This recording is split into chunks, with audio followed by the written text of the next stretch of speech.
Hello friends, Shri Swami Samarth. Welcome माय channel. स्वागत आहे तुमचं. जय भगवान. तर आज आपण आलो आहोत भगवानगडावरती. खूप असे छान बांधकाम वगैरे झालेले आहेत आता, त्यामुळे तिथे गेल्यानंतर मन एकदम प्रसन्न होतं. हे पहा, माझ्या पाठीमागे पाहताय तो एंट्री गेट आहे गडाचा, आणि गार्डन देखील आहे.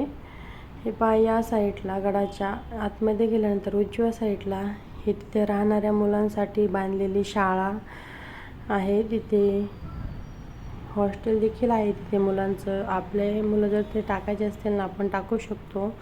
या साईडला प्रसादालय आहे, तिथे जेवण असते. कोणत्याही दिवशी जा, तिथे जेवण भेटतं.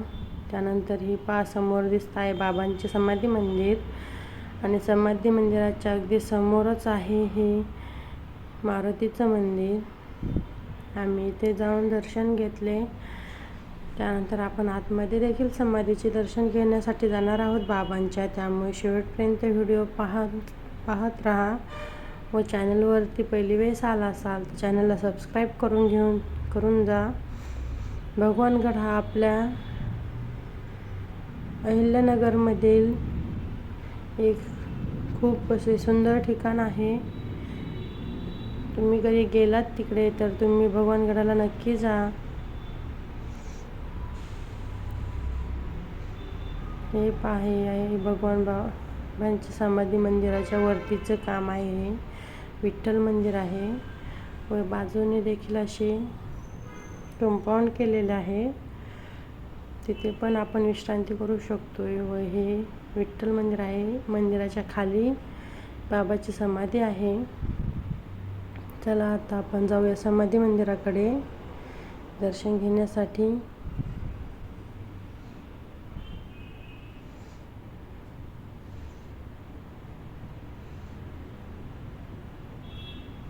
हे पहा, असं गाभाऱ्यात आहे मंदिर. आतमध्ये जावं लागतं शिड्या उतरून. बाबांची समाधी मागे आहे, व जिथे विठ्ठलाची समाधी आहे व विठ्ठलाचे मंदिर आहे वरती, त्याच्या खाली भीमसेन बाबांची समाधी आहे.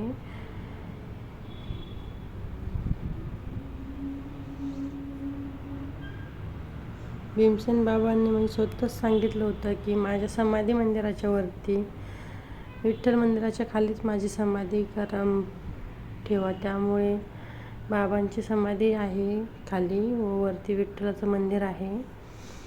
आणि ही भगवान बाबाची समाधी आहे, समोर दिसते ती.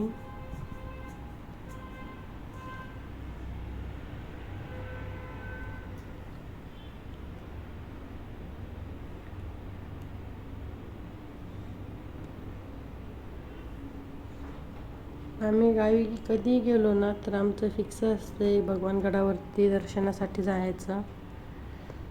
अजून असं कोण कोण करतं गावी गेल्यानंतर भगवान बाबांच्या दर्शनाला जातं. आम्ही इकडं मुंबईकडे राहतो, त्यामुळे गावाकडे कधीतरीच जातो. हे पहा, बाबांचं समाधी मंदिर. चला दर्शन करून घ्या. हे पहा, मी फूल व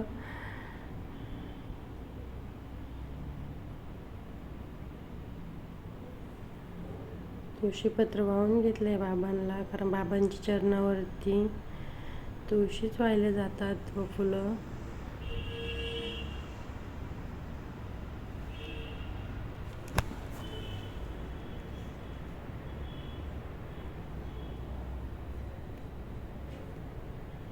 बाबा हे मूळचे बीड जिल्ह्यातील सावरगावमधील आहेत, पाटोदे तालुक्यातील. आणि आम्ही पण मूळचे पाटोद्याचे आहोत, पण मुंबईला राहतो.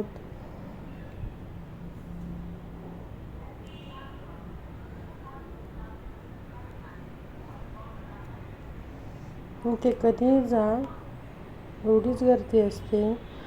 कारण सगळे जे गावाकडं येतात लोक, इकडं मुंबई पुण्याकडे राहणारे, ते गावी आल्यानंतर बाबांच्या दर्शनासाठी येतातच. आम्ही होळीसाठी गेलतो गावी. होळीच्या दिवशीचा आहे हा व्हिडिओ,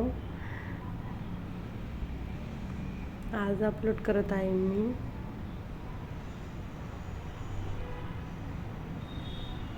हे भीमसेन महाराजांचं मंदिर. आणि मंदिराच्या खाली गेल्यानंतर एवढं मस्त वाटतं, एकदम गार असं, एकदम एसीची वगैरे काही गरजच नाही. नॅचरल एसीची एकदम इतकं गार असं थंडी वाजून येते, एवढी गार खाली वातावरण झालेलं असते. हे पहा, असे खांब लावलेले आहे, त्याच्यावरती विठ्ठलाचं मंदिर आहे. आपण वरती पण जाणार आहोत. आणि समोर आहे ना, ही आहे भीमसेन महाराजांची समाधी.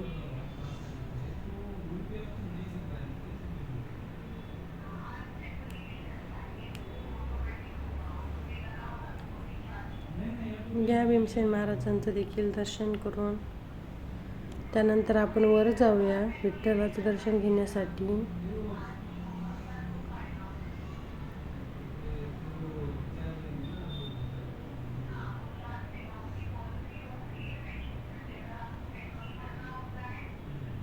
हे पहा, किती मोठा दगड आहेत. ते वरती गडाच्या एवढे कसे नेलेत काय माहिती, पण खूप छान मंदिर बांधलेलं आहे. हे पण नंतर आम्ही वरती विठ्ठलाच्या मंदिरात आलतो.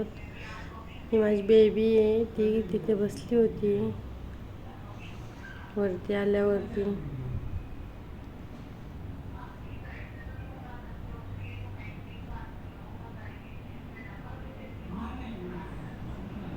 त्यानंतर आम्ही तिथून बाहेर गेलो. बाहेर जाऊन देखील मग फोटो काढले. मंदिराच्या मागच्या साईडने बाहेर गेलतो. ते मागच्या साईडने, या साईडला गार्डन आहे. माझी बेबी वेगवेगळ्या पोजमध्ये फोटो काढतोय.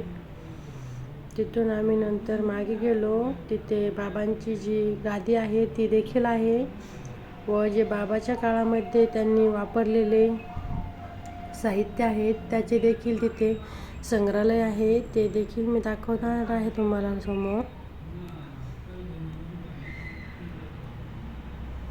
आम्ही म्हणजे दुपारी गेलतो, खूप ऊन होतं.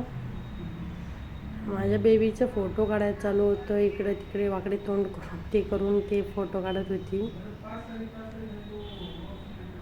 आता आपण जाऊया संग्रहालयाकडं. हे संग्रहालयामध्ये बाबाच्या काळातील बाबांचा टांगा,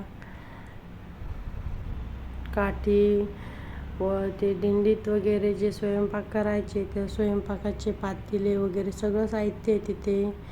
पाणी तापायची अशी चिमणी तुम्हाला माहीत आहे की, ही पहिल्यांदा दिसते ना, ती पाणी तापायची चिमणी आहे. व बाबाच्या घोड्याचे गळ्यामध्ये घालायचे घुंगरं वगैरे सगळं आहे तिथे. Thank you for watching my